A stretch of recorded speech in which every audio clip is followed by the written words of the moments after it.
One, two, one, two, three. Anh em ơi hãy cùng nhau ra khơi, ta ra khơi đi về muôn nơi, cho muôn nơi ta niềm vui không ngơi, ta không ngơi để tình yêu ra khơi, ta ra khơi dù ba chơi vơi không ta buông lời. Anh em ơi xin đừng lo chơi vơi, mau ra khơi tôi cũng mau ra khơi với tiếng guitar.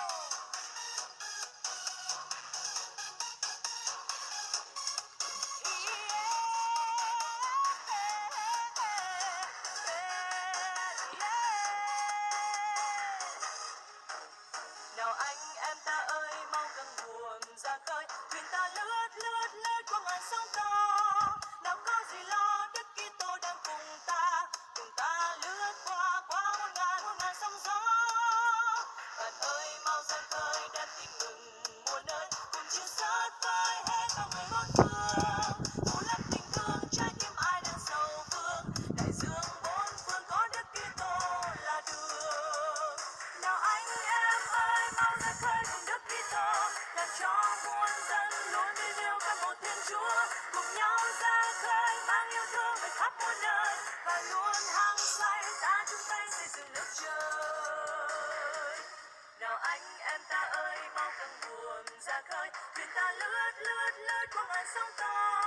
Nào có gì lo Đức Kitô đang cùng ta lướt qua muôn ngàn sóng gió. Bạn ơi mau ra khơi đem tin mừng muôn nơi, cùng chia sớt với hết mọi người bốn phương. Phủ lấp tình thương trái tim ai đang sầu vương, đại dương bốn phương có Đức Kitô là đường. Nào anh em ơi mau ra khơi cùng Đức Kitô, làm cho muôn dân luôn tin yêu cả một Thiên Chúa.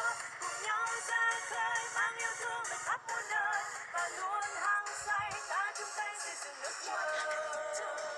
One, two, three. Anh em ơi hãy cùng nhau ra khơi, ta ra khơi đi về muôn nơi, cho muôn nơi ta niềm vui không ngơi, ta không ngơi để tình yêu ra khơi, ta ra khơi dù ba chơi vơi không ta buông lời. Anh em ơi xin đừng lo chơi vơi, mau ra khơi tôi cũng mau ra khơi với tiếng guitar.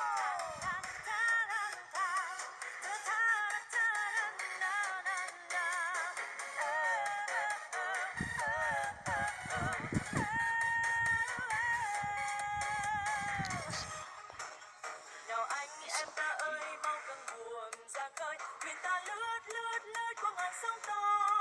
Nào có gì lo Đức Kitô đang cùng ta lướt qua muôn ngàn sóng gió.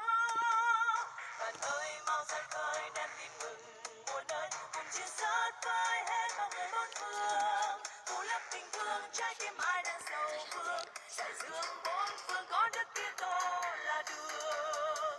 Nào anh em ơi mau ra khơi cùng Đức Kitô, làm cho muôn dân luôn tin yêu cả một Thiên Chúa. Cùng nhau ra khơi mang yêu thương về khắp muôn nơi, và luôn hăng say ta chung tay xây dựng nước trời.